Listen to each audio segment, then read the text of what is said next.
The German-speaking countries have once more become articulate. For over a century, the disorderly aftermath of the Reformation, followed by the dreary, interminable horrors of the 30 Years' War, had kept them from playing a part in the history of civilization. Then, peace, stability, the natural strength of the land, and a peculiar social organization allowed them to add to the sum of European experience two shining achievements. One in music, the other in architecture. Of course, the music is far more important to us. The writing and painting of the 18th century make one think that the emotional life had somehow dried up. Well, of course it hadn't. It had been transferred to music. From Bach to Mozart, music expressed the deepest thoughts and feelings of the time, just as painting had done in the early 16th century. This program is primarily about music. And some of the qualities of 18th century music, its melodious flow, its complex symmetry, its decorative invention, are reflected in its architecture.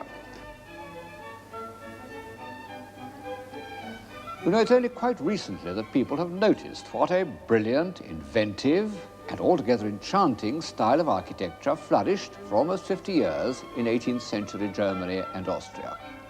Serious-minded historians used to call it shallow or corrupt. Well, the founders of the American Constitution, who were far from frivolous, thought fit to mention the pursuit of happiness as a proper aim for mankind. And if ever this aim has been given visible form, it's in Rococo architecture. The pursuit of happiness and the pursuit of love. But before we plunge into the buoyant sea of Rococo, I must say a word about the austere ideal that preceded it, classicism. For 60 years, France had dominated Europe, and this had meant a rigidly centralized, authoritarian government and a classic style. French classicism produced magnificent architecture. This is the architecture of a great metropolitan culture, and it is expressive of an ideal, not an ideal that appeals to me, but an ideal nonetheless. Grandeur achieved through the authoritarian state. I find that this French classical architecture has a certain inhumanity. It was the work not of craftsmen, but of wonderfully gifted civil servants. But because it reflects so clearly a grand comprehensive system, it is done with superb conviction. French classicism was eminently not exportable. But the high Baroque of Rome, especially that of Borromini, was exactly what the north of Europe needed, for a variety of reasons. For one thing, it was elastic and adaptable. So the architectural language in which Northern Europe became articulate in the 18th century was that of Borromini, the second great master of Italian Baroque. Borromini came from a land of stone carvers, the Italian lakes that form a boundary with Switzerland. And his style could fit into the craftsman tradition of the Germanic North, a tradition serving a social order that was absolutely the reverse of the centralized bureaucracy of France.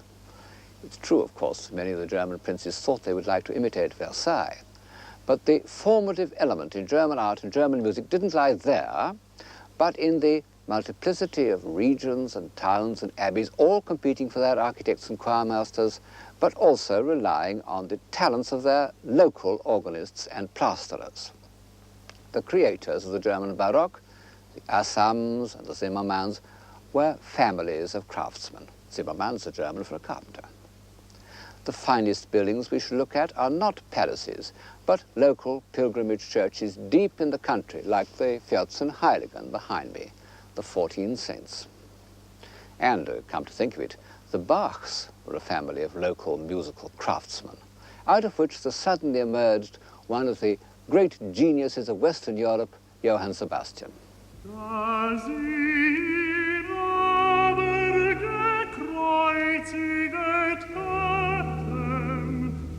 Teilten sie seine Kleider und warfen das Los darum, auf das erfüllet würde, das gesagt ist durch den Propheten.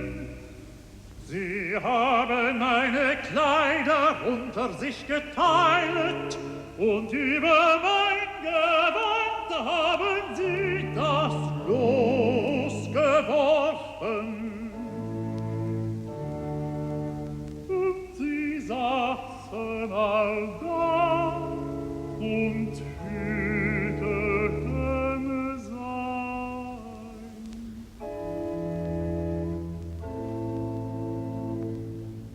And the sound of Bach's music reminds me of a curious fact that people don't always remember when they talk about the 18th century, that the great art of the time was religious art. The thought was anti-religious, the way of life ostentatiously profane. We are right to call the first half of the 18th century the Age of Reason. But in the arts, what did this emancipated rationalism produce?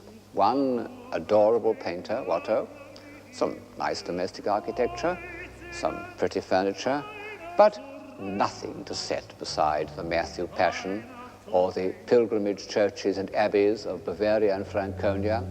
Die aber vorübergingen, lästerten ihn und schütteten ihre Köpfe und sprachen: Bildung den Tempel und des Christi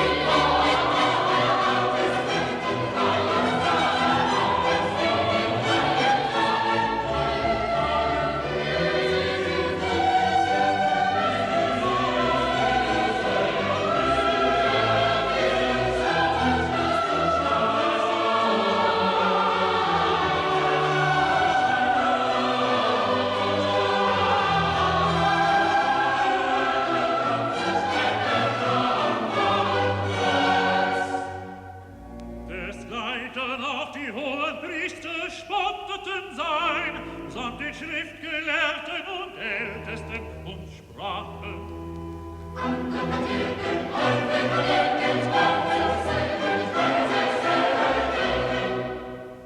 Ist der König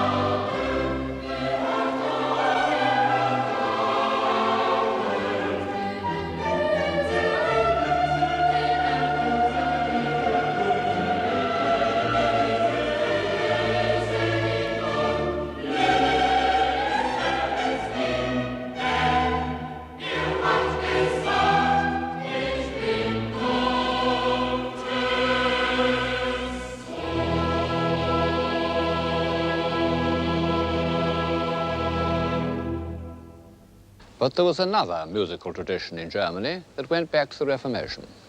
Luther had been a fine musician. He wrote music and sang with, surprisingly enough, a sweet tenor voice. And although the Lutheran reform prohibited many of the arts that civilize our impulses, it encouraged church music. In small Dutch and German towns, the choir and the organ became the only means through which men could enter the world of spiritualized emotion. This organ in the great church at Haarlem was played on by Handel and by Mozart at the age of 10. When the Calvinists, in their still more resolute purification of the Christian rite, prohibited organs and destroyed them, they caused more distress than had ever been caused by the destruction of images. Organs have played a variable role in European civilization. In the 19th century, they were symbols of newly won affluence, like billiard tables. But in the 17th and 18th centuries, they were expressions of municipal pride and independence. They were the work of the best local craftsmen, and organists were respected members of the community.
bourgeois democracy, which had provided a background to Dutch painting in the 17th century, became partly responsible for German music. And it was a society more earnest and more participating than the Dutch connoisseurs had been. This provincial society was the background of Bach. His universal genius rose out of the high plateau of competitive musical life in the Protestant cities of northern Germany. One can even say that it rose out of a family that had been professional musicians for 100 years, so that in certain districts the very word Bach meant a musician. And his life was that of a conscientious, somewhat obstinate, provincial organist and choirmaster. But he was universal. A great musical critic said of him, "He is a spectator of all musical time and existence, to whom it is not of the smallest importance whether a thing be new or old, so long as it is true." And we once more find that we can illustrate Bach's music by contemporary building. This church behind me, the pilgrimage church of the Vierzehnheiligen, was built by an architect who was only 2 years younger than Bach. He was called Balthasar Neumann, and although his name isn't well known in the English-speaking world, I think he was certainly one of the greatest architects of the 18th century. Unlike the other builders of German Baroque, he was not primarily a carver or plasterer, but an engineer. He made his name as a master of town planning and fortifications. And inside his buildings, just as when we're listening to Bach, we are conscious of a complex plan worked out like the most intricate mathematical problem. And when occasion demanded it, he made use of ornaments as lavish and fanciful as that of the most ebullient Bavarian plasterer.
The sheer happiness, the almost childlike joy of Bach's Christmas oratorio is made visible by all these happy cherubs and benevolent saints.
Balthasar Neumann was fortunate in that the painted decorations of his finest interiors are not the work of amiable local ceiling painters, but of the greatest decorator of the age, the Venetian Giambattista Tiepolo. Here's his masterpiece, the ceiling of the staircase in the Bishop's Palace at Würzburg, known as the Residence. And there, in fact, in the corner, is Tiepolo's self-portrait, the man with the yellow scarf, with his son, Gian Domenico, also a very good painter, looking over his shoulder. And then, as you move along to the middle, here, this very grand military-looking man is the architect himself, Balthasar Neumann, looking at the great master of fortifications. The Residence doesn't seem quite our idea of a bishop's residence, being in fact about 3 times the size of Buckingham Palace and incomparably more splendid, and one can't help speculating on the tithes and taxes that the peasants of Franconia had to pay in order that their episcopal master should do himself so well. But one must admit that many of these rulers of small German principalities, dukes, electors, bishops, or whatever, were in fact remarkably cultivated and intelligent men.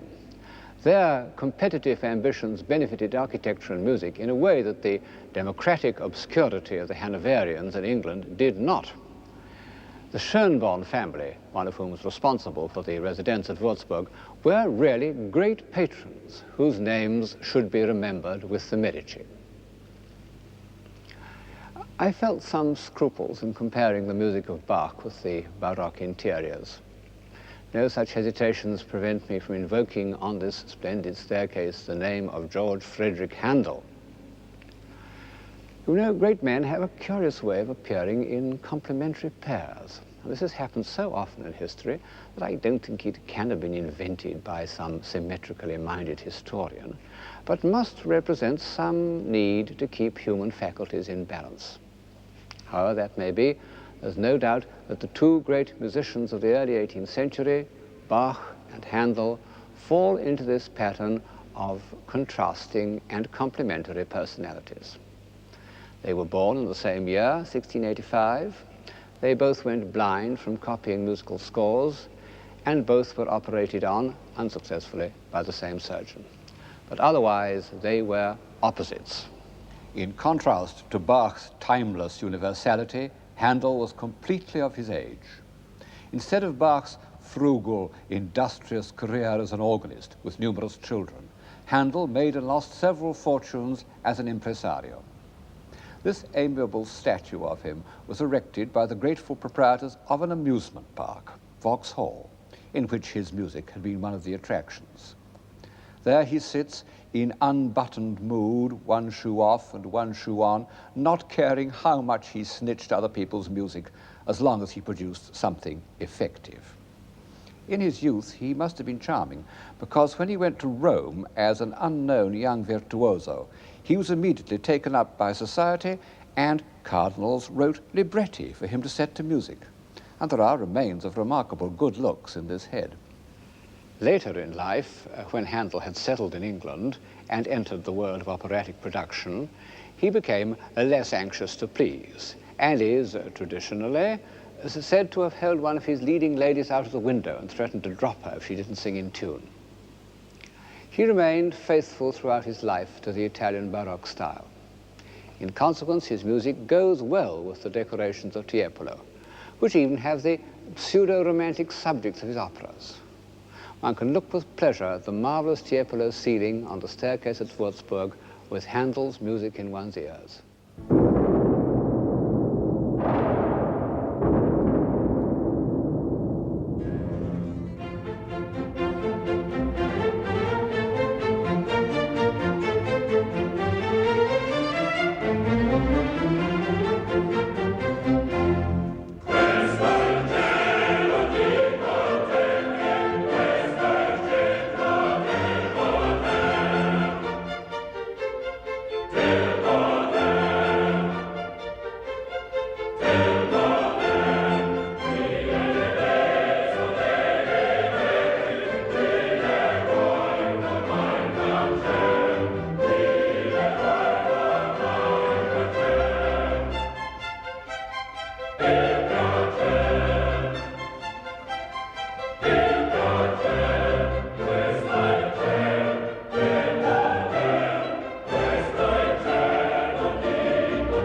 The extraordinary thing is that this composer of flowing, florid airs and rousing choruses, when he turned from opera to oratorio, which was in fact a kind of sacred opera, wrote great religious music.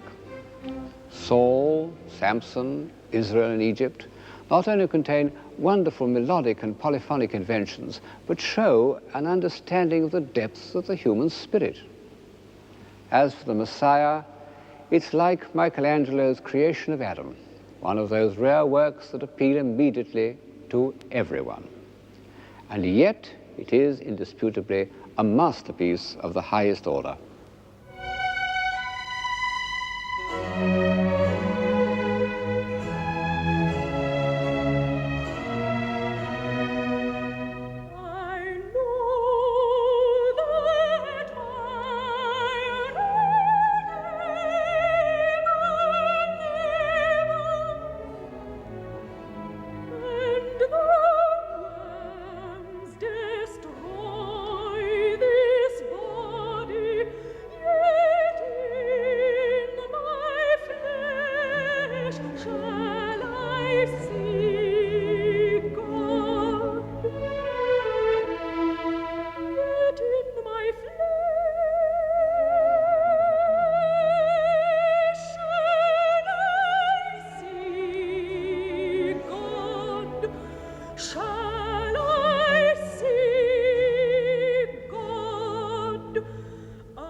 Yes, however often I hear it, it brings tears to my eyes.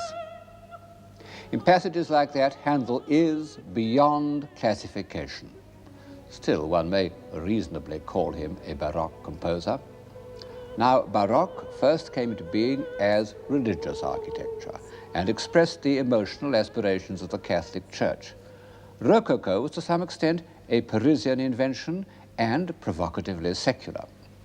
It was, well, superficially at any rate, a reaction against the heavy classicism of Versailles. Instead of the static orders of antiquity, it drew inspiration from natural objects in which the line wandered freely, without symmetry. Shells, flowers, seaweed, vines, especially if they wandered in a double curve. Rococo was a reaction against the academic style, but it wasn't negative. It represented a real gain in sensibility. It achieved a new freedom of association and captured new and more delicate shades of feeling. All this is expressed through the work of one exquisite artist, Watteau. He was born in 1684, the year before Bach and Handel, in the Flemish town of Valenciennes, and he derived his technique from Rubens. But instead of a hearty Flemish acceptance of life, Watteau, who was a consumptive, discovered something in himself that had hardly ever been seen in art before, a feeling of the transitoriness and thus the seriousness of pleasure. He had brilliant gifts. He could draw with the style and precision of a Renaissance artist, and he used his skill to record his rapture at the sight of beautiful girls. What dreams of beauty they are.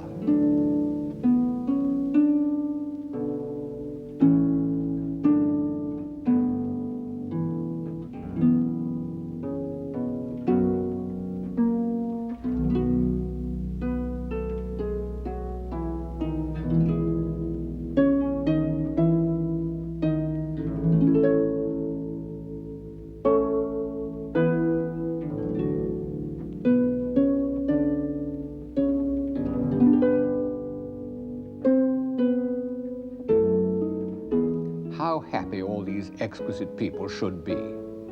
But in the very temple of delight, veiled melancholy hath her sovereign shrine, though seen of none save him whose strenuous tongue can burst joy's grape against his palate fine. No one had a finer palate than Watteau. He can taste every delicate flavor in this open-air dance, where glances suddenly meet. And he's depicted himself not as one of the dancers, but as the bagpipe player, animating the scene with his humble, melancholy instrument. He was, his friend Caylus said, tender and perhaps something of a shepherd. And in this elegant company that he watched so discerningly, he remained the odd man out. And Gilles, the simpleton whose tall white figure rises in isolation from his fellow comedians, is a sort of idealized self-portrait, tender, simple, and yet capable of love and of delicate intuitions. Watteau came on the scene at an incredibly early date in the 18th century. His masterpiece, The Departure from Cytherea, was painted in 1712, when Louis XIV was still alive. And yet it has the lightness and sharpness of a Mozart opera, also the sense of human drama.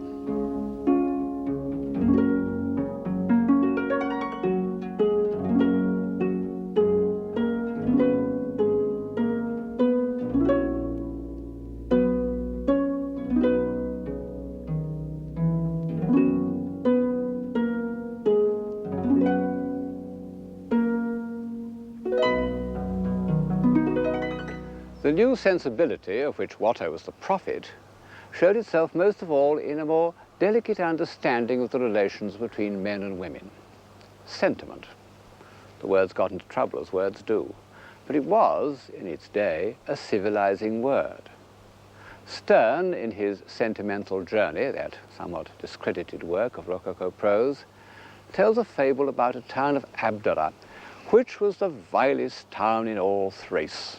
What with poisons, conspiracies and assassinations, libels, pasquinades and tumults, there was no going there by day, 'twas worse by night.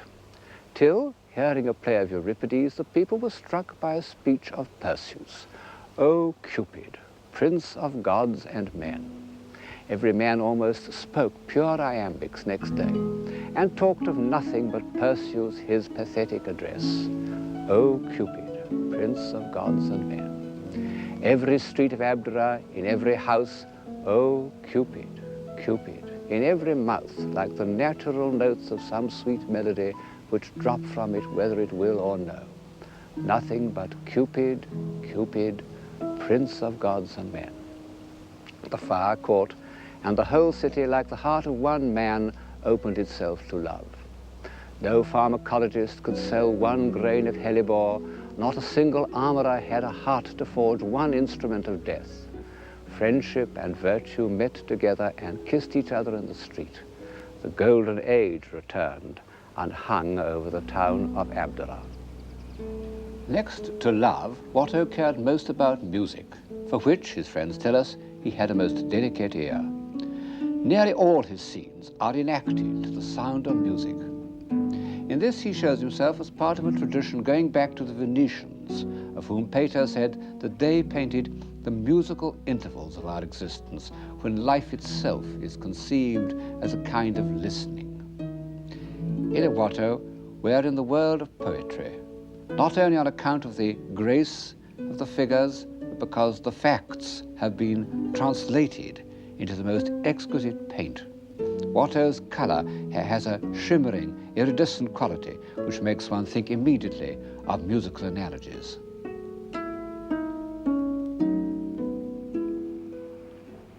Watteau died in 1721, the same age of Raphael, 37.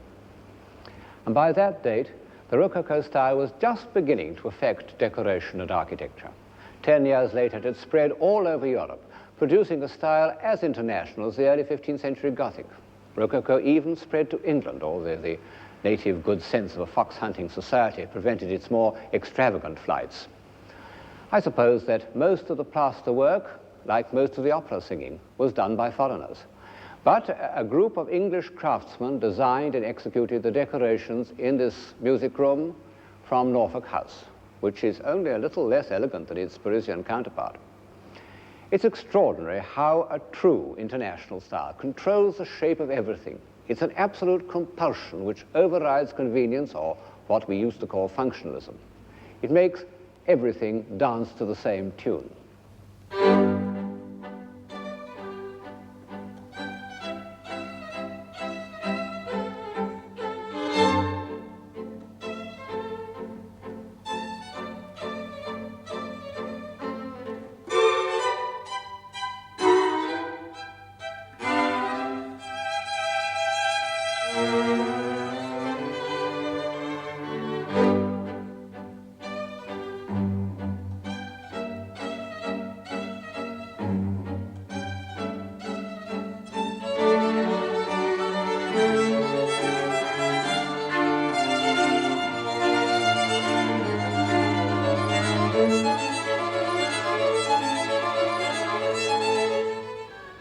Walter Pater said that all art aspired to the condition of music.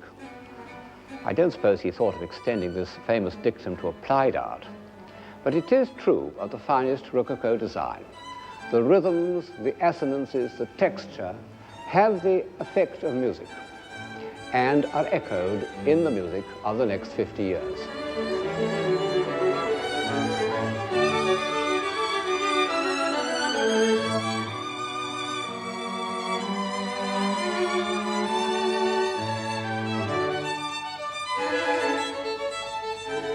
Is that Haydn or Mozart? Well, I happen to know that it's Haydn. One can't always be sure. And yet, the two great musicians of the second half of the 18th century were very different characters. And the difference comes through in their music. Haydn, who was 20 years older than Mozart, was born in Croatia, the son of a wheelwright, and was fundamentally a peaceful, spacious, soil-conscious man.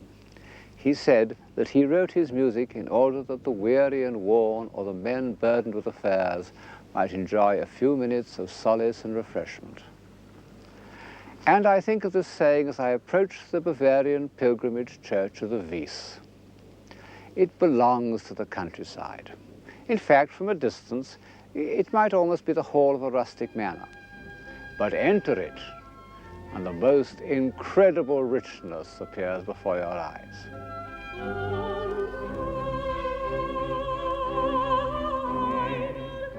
In these Rococo churches, the faithful are persuaded not by fear, but by joy. They're a foretaste of paradise. Sometimes, I admit, rather more like the Mohammedan paradise of the senses and the disembodied paradise of Christianity. Oh, Cupid, Cupid, prince of gods and men. Well, it's always been difficult, even for the saints, to represent spiritual love without having recourse to the symbols of physical love. Creation is the most mysterious of all God's acts. And it is Haydn's creation that comes to my mind as I contemplate the rustic delights of the brothers Zimmermann.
It's curious that in the present day we should have made such a cult of Rococo music when the Rococo style as a whole runs so strongly counter to our convictions.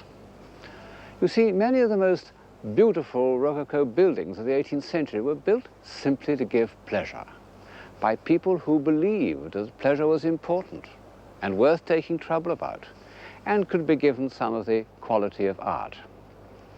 And we managed to destroy a good many of them during the war, including the Palace of Sanssouci at Potsdam and the Zwinger at Dresden. As I've said, it may be difficult to define civilization, but it isn't so difficult to recognize barbarism.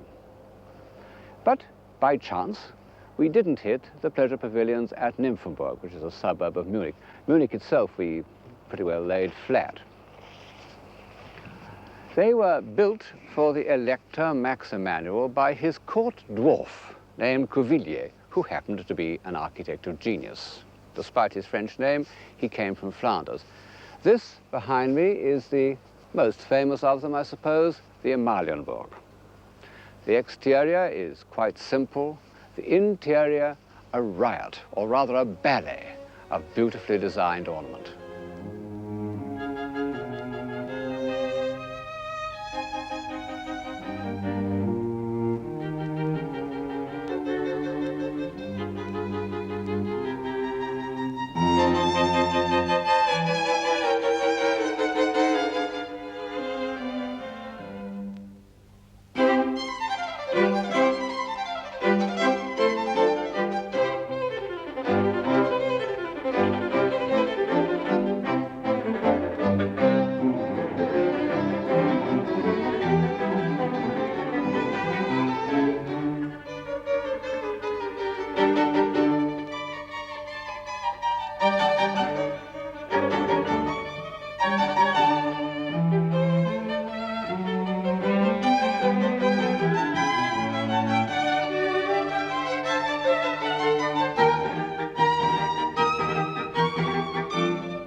These rooms are the ultimate in Rococo decoration.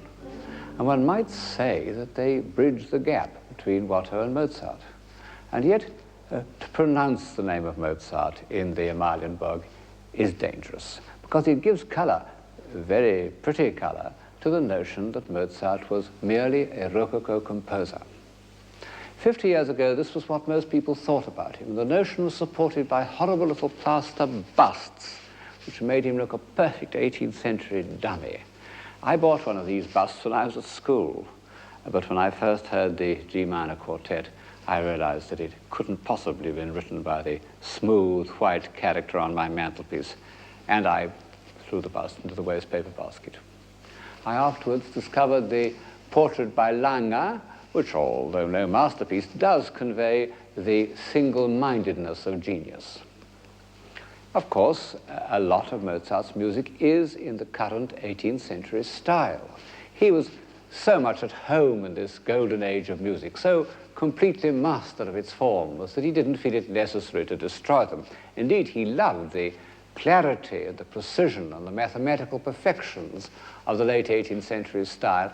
I love the story of Mozart sitting at table, absent-mindedly folding and refolding his napkin into more and more elaborate patterns as fresh musical ideas passed through his mind. But of course, this formal perfection was used to express two characteristics which were very far from the Rococo style. One of them was that peculiar kind of melancholy, a melancholy amounting almost to panic, which so often haunts the isolation of genius. And Mozart felt it quite young. And the other characteristic was almost the opposite, a passionate interest in human beings and in the drama of human relationships. How often in Mozart's orchestral pieces, concertos, quartets, symphonies, we find ourselves participating in a drama or dialogue. And of course, this feeling reaches its natural conclusion in opera.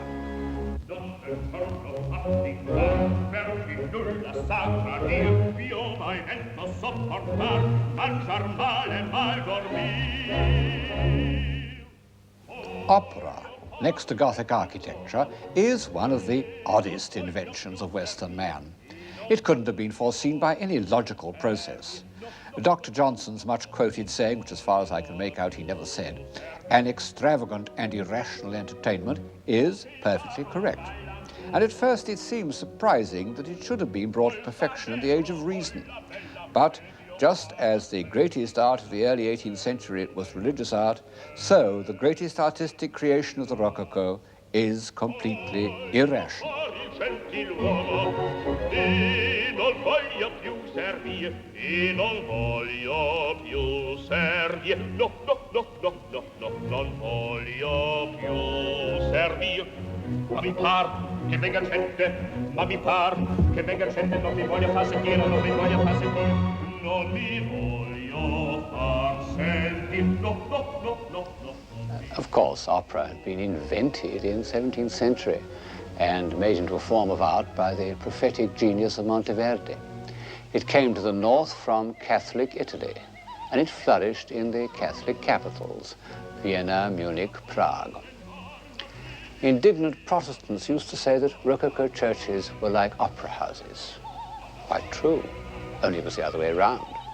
As you can see, this enchanting opera house in Munich, built by the dwarf architect Cuvillier, is exactly like a Rococo church. One can almost say that opera houses came in when churches went out. And they expressed so completely the views of this new profane religion that for 100 years all opera houses continued to be built in Rococo style long after that style had gone out of fashion.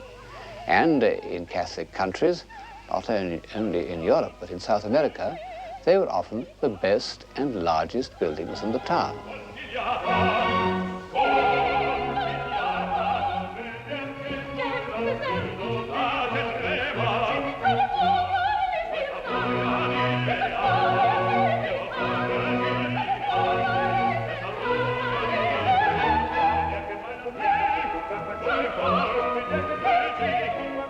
As Don Giovanni assaults Donna Anna, her father, the commendatore, comes down the stairs.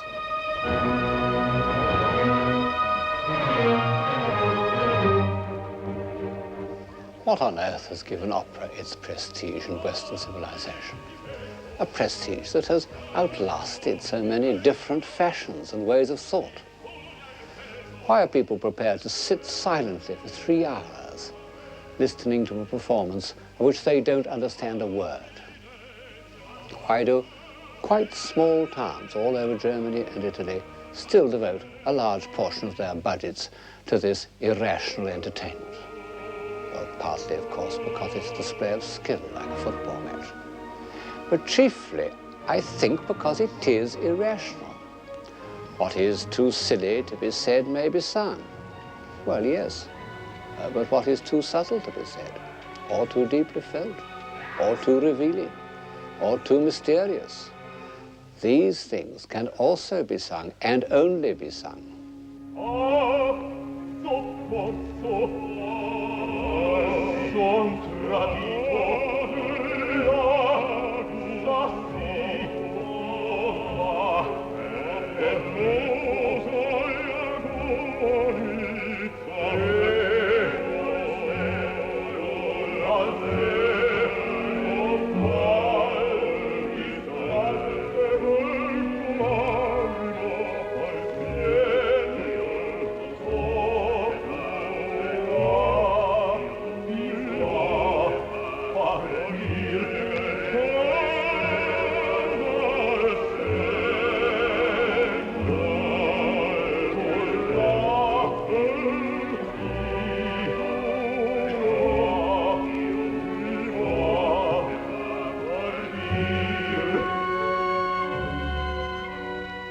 No wonder that the music's rather complicated, because even today, our feelings about Don Giovanni are far from simple.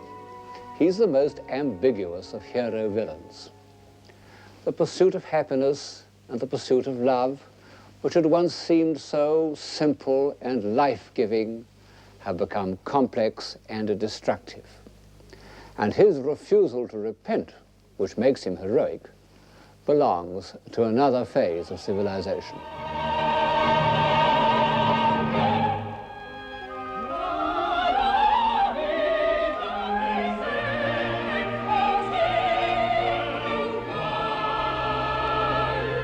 Sempre